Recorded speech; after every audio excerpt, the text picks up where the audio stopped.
ಹಾಗೆ ಇವತ್ತು ಕರ್ನಾಟಕದ 4 ನವೀಕೃತ ರೈಲು ನಿಲ್ದಾಣಗಳು ಉದ್ಘಾಟನೆ ಆಗ್ತಾ ಇವೆ. ಪ್ರಧಾನಿ ಮೋದಿ ವರ್ಚುವಲ್ ಮುಖೇನವಾಗಿ ರೈಲು ನಿಲ್ದಾಣಗಳನ್ನು ಉದ್ಘಾಟಿಸಲಿದ್ದಾರೆ.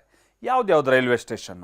ಧಾರವಾಡ ಜಿಲ್ಲೆಯ ಅಳ್ನಾವರ ರೈಲು ನಿಲ್ದಾಣ, ಬಾಗಲಕೋಟೆ ಜಿಲ್ಲೆಯ ಐತಿಹಾಸಿಕ ಸ್ಥಳ ಅಂದ್ರೆ ಬಾದಾಮಿ ರೈಲು ನಿಲ್ದಾಣ, ದಕ್ಷಿಣ ಕನ್ನಡ ಜಿಲ್ಲೆಯ ಬಂಟ್ವಾಳ, ಹಾಗೆ ಕೊಪ್ಪಳದ ನವೀಕೃತ ರೈಲು ನಿಲ್ದಾಣಗಳನ್ನು ಪ್ರಧಾನಿ ಇವತ್ತು ಉದ್ಘಾಟಿಸಲಿದ್ದಾರೆ. ಏನೇನಿರುತ್ತೆ ಹಳೆ ರೈಲು ನಿಲ್ದಾಣಕ್ಕೂ ಹೊಸ ರೈಲು ನಿಲ್ದಾಣಕ್ಕೂ ವ್ಯತ್ಯಾಸ? ಸುಧಾರಿತ ಸಂಚಾರ ಪ್ರದೇಶ, ಹೊಸ ಪ್ಲಾಟ್ಫಾರ್ಮ್ಗಳು, 12 ಮೀಟರ್ ಅಗಲದ ಪಾದಾಚಾರಿ ಮೇಲ್ಸೇತುವೆ, ಹಾಗೆ ಎಲ್ಲ ನಿಲ್ದಾಣಗಳಲ್ಲಿ ಲಿಫ್ಟ್ಗಳ ವ್ಯವಸ್ಥೆ ಇರುತ್ತೆ. ಕೊಪ್ಪಳ ನಿಲ್ದಾಣದಲ್ಲಿ ಲಿಫ್ಟ್ನ ಜೊತೆಗೆ 2 ಎಸ್ಕಲೇಟರ್ಗಳನ್ನ ಕೂಡ ಅಳವಡಿಸಲಾಗಿದೆ.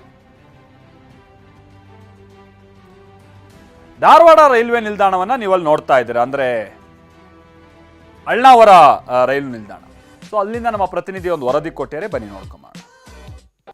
ದೇಶದಲ್ಲಿ ಇಂದು ಅಮೃತ್ ಭಾರತ್ ನಿಲ್ದಾಣ ಯೋಜನೆ ಅಡಿ ಹಲವಾರು ರೈಲ್ವೆ ಸ್ಟೇಷನ್ಗಳು ಪುನರ್ ನಿರ್ಮಾಣಗೊಂಡು ಅವು ಲೋಕಾರ್ಪಣೆ ಆಗಲಿವೆ.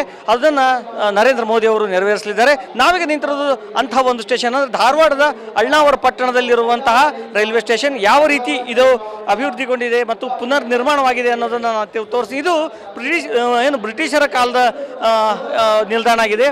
ಇದು ಬಹಳ ವರ್ಷಗಳ ಹಳೆಯದಿತ್ತು. ಇದು ಮರು ನಿರ್ಮಾಣ ಮಾಡಬೇಕಂತ ಸಾಕಷ್ಟು ಒತ್ತಡ ಬಂದಿತ್ತು, ಆದರೆ ಅದು ಆಗಿರಲಿಲ್ಲ. ಇದೀಗ 17 ಕೋಟಿ 20 ಲಕ್ಷ ರೂಪಾಯಿ ವೆಚ್ಚದಲ್ಲಿ ಈ ಒಂದು ನಿಲ್ದಾಣವನ್ನು ಅಭಿವೃದ್ಧಿ ಮಾಡಲಾಗಿದೆ. ಇಲ್ಲಿಯ ಜನಕ್ಕೆ ಇದು ಸಾಕಷ್ಟು ಖುಷಿಯನ್ನು ತಂದಿದೆ ಅಂತ ಹೇಳ್ಬೋದು. ಈ ಒಂದು ವಿಮಾನ ನಿಲ್ದಾಣದ ವಿಶೇಷತೆ ಸಾಕಷ್ಟಿವೆ. ಈ ಒಂದು ನಿಲ್ದಾಣದ ಸುತ್ತಮುತ್ತ ಆಕರ್ಷಕ ವರ್ಣಚಿತ್ರಗಳನ್ನು ಕೂಡ ನೋಡ್ಬೋದು.